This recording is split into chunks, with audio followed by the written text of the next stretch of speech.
Good morning everyone.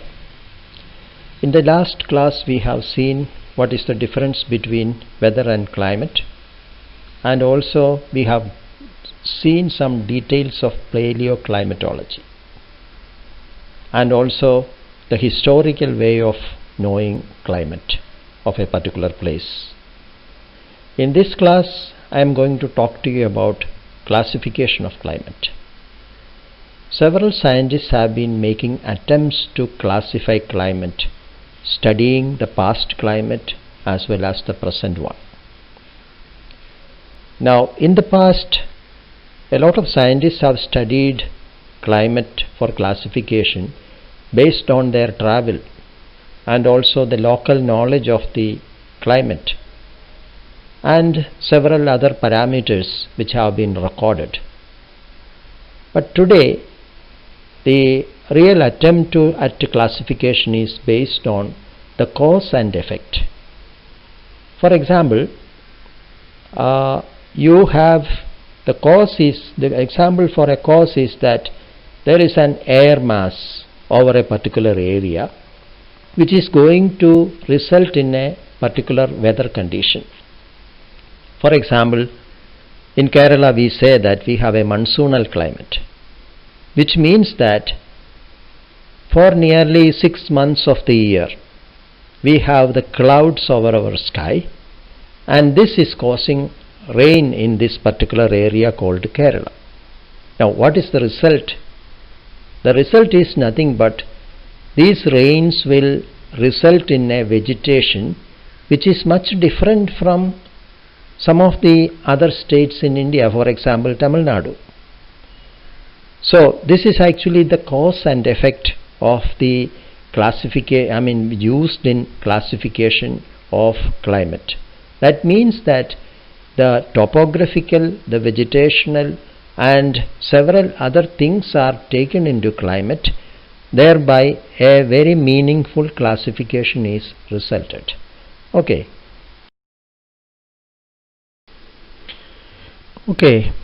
let us come to the first climate classification. The first person who classified climate is supposed to be Aristotle, the Greek philosopher who lived in the 3rd and 4th century BC. As early as 350 BC, Aristotle said that, or he provided empirical evidence for the round shape of the earth, and then he also classified the climate of the earth. He divided the earth into 2 hemispheres, the northern hemisphere and the southern hemisphere, and the polar regions he said as frigid zones, or it is very cold for people to live, and the equator and the surrounding area was called the torrid zone. He considered that this area is too very hot so that people cannot survive in this area. Then in between the torrid zone and the frigid zone he gave another name, the temperate zone, in both the hemispheres. So the classification, it looks very simple. So the people today say that it is too simple a classification, but at the same time we should know that this is actually the very basic classification which is followed even today. So the classification of the climate originated as early as 350 BC, and from there it has been given a lot of modifications, and then we are going to see some of them.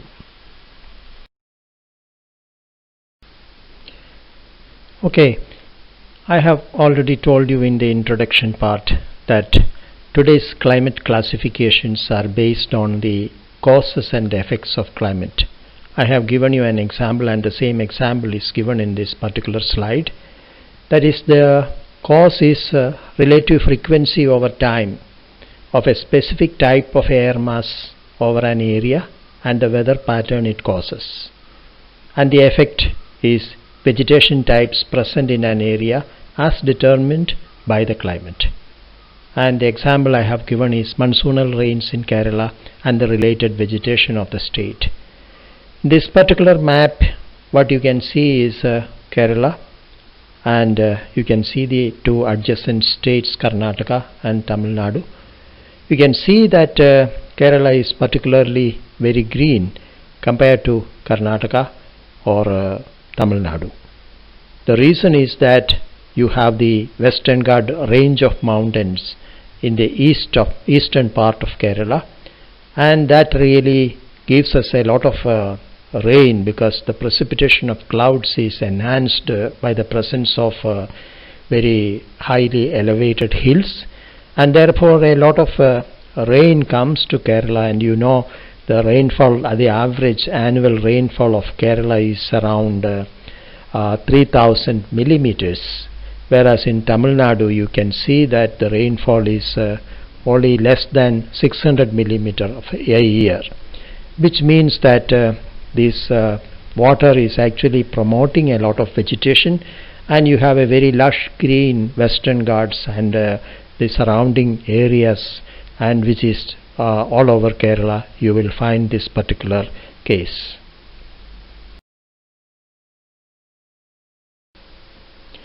In this particular slide, I introduce you to a very famous meteorologist and a geographer and scientist named Vladimir Peter Köppen, who was basically German but settled in Russia and came back to Austria and lived rest of his life, and who lived from 1846 to 1940. Now, the speciality with the classification system put forward with Köppen is that he took two important parameters of climate: temperature and precipitation. By precipitation, I mean it can be rainfall, or it can be snowfall, or it can be even dew in some countries or some places of the earth. And along with these climatic factors, he took the natural vegetation types as well, and he derived a classification system which we should know that is widely accepted even today, although a number of modifications have come into that. Now we will see some bit of detail about this particular system.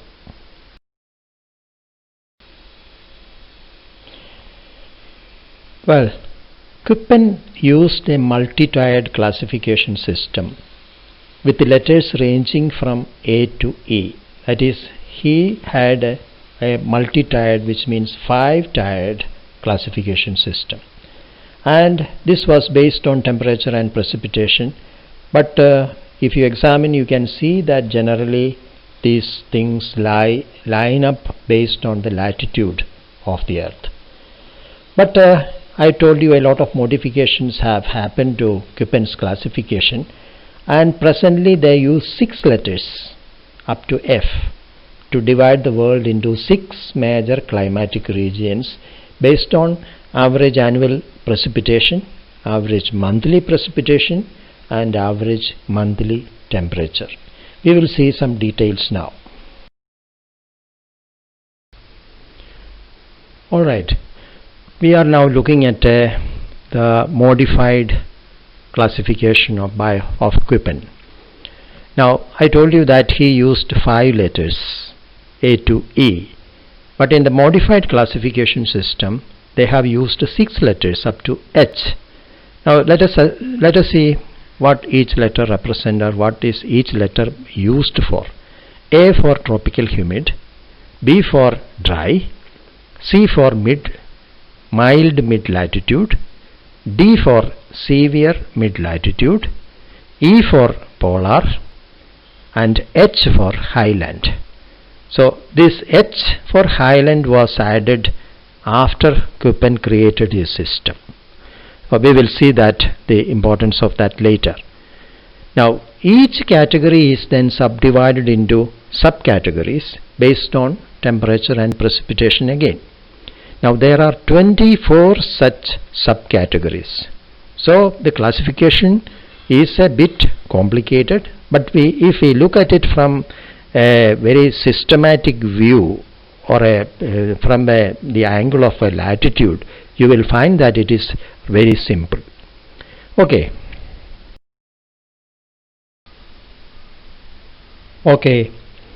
Here you see a map of the world showing Köppen-Geiger climate classification. What you should notice is that it's a very colorful map, and a color index is given at the top left hand corner of this slide, and you can see that with each of these color 2 or 3 letters are given, and these letters are explained at the top of the right hand corner of this particular slide, which shows main climates, precipitation, temperature. As I have already told you that Köppen has derived a climate system for the entire world, mainly based on precipitation and temperature, and of course he has used many topographical features also, which you can see in the main climates list. For example, A is for equatorial, B is for arid, C for warm, temperate, and D for snow, and E for polar regions. So what you can see very clearly in this particular graph is that every geographical area of this world is actually assigned either 2 letters or 3 letters to explain what type of climate that area will have. So just looking at different parts of the world, you will see that you can easily determine what type of climate you get in that particular area. I hope you will go through some of the examples, say Northern Africa for example. Here you can see that it is in dark yellow color, and you can see that it is actually the Sahara Desert. So if you look at the features, the letters in that located in that area, you will find that you can see what type of climate you get. So it's a very useful useful map, which is used even today by many people, and you can understand what type of climate each part of the geographical area that you are looking for you are going to get. So this is the advantage of this system, and this is actually a modified Köppen system, which is called the modified Köppen-Geiger climate classification. Okay. Now in this particular slide we are looking at another system of classification, much different from Köppen's classification. This is called Thornthwaite's climate system. Thornthwaite was a British meteorologist who has devised this particular classification. Now what is the importance of this one? Now in this classification he is taking evapotranspiration along with the precipitation, and which is related to the vegetation of the area, or how and vegetation can be supported in that area. So the water budget for an area is based on evapotranspiration. Now what is evapotranspiration? You have 2 terms here, evaporation and transpiration. Evaporation happens from the surface of the soil or the ground, and transpiration happens from the leaves of the plant. So these 2 are combined, and that is called the evapotranspiration. Now it also uses humidity and aridity index to study an area's moisture based on temperature, rainfall and vegetation type. I am sure you know what is humidity. Now what is aridity index? It is actually the ratio of evapotranspiration to the total precipitation of that area. So the aridity or the water availability of a particular area is determined by the ratio of the evapotranspiration to the total precipitation of the area. So the temperature is important, the rainfall is important, and then the vegetation type is important. Then the moisture classification in Thornthwaite's system are based on this index, and lower the index, drier the area is. I hope you have understood this one. And temperature is also considered in this system with the descriptors ranging from microthermal, that is areas with very low temperatures, to megathermal, areas with high temperatures and high rainfall. So in general, Thornweight system is a bit different from Köppen system. It is actually giving more importance to the precipitation, evapotranspiration and the vegetation of the area rather than some of the other geographical features which Köppen was giving. Okay. Okay, in this slide you see a map of the world according to Thornweight's climate system. It is much more simple when compared to Köppen's map of the world, because you see that the indices are much smaller in number. Now look at India, for example. You will find that you find only 1, 2, 3 colors only. Now look at the colors. For example, one of them is green, where Kerala is also included. That is tropical wet. Now there is a dark yellow color for most part of northern India. That is, you can look at the color index and you can see that it is humid subtropical. And then there is a pale yellow color towards the Rajasthan, and that is a desert as we know, so that is arid. So only 3 colors are there, only 3 types of regions are there. That means that in this particular map, India is divided into only 3 regions based on evapotranspiration and precipitation. So it is much more simple when compared to Köppen's map, but at the same time it is very informative in the sense that you know what is the kind of evaporation and what kind of vegetation it will support based on precipitation as well as the temperature. Okay. Sorry, I missed out on one point. To southern India you can see a beige color strip ranging from part of Maharashtra down to Tamil Nadu. And this particular color, if you look at the index, you can see that it is semi-arid. So in southern India, you will see quite a bit of area which is semi-arid and not totally arid as it is in Rajasthan, or it is not classified along with the humid subtropical as many parts of northern India. Okay.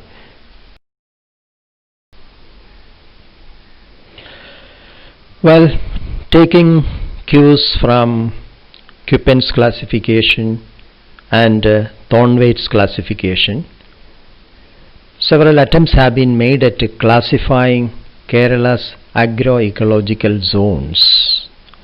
So climate is a very important parameter here, and altitude is an important parameter.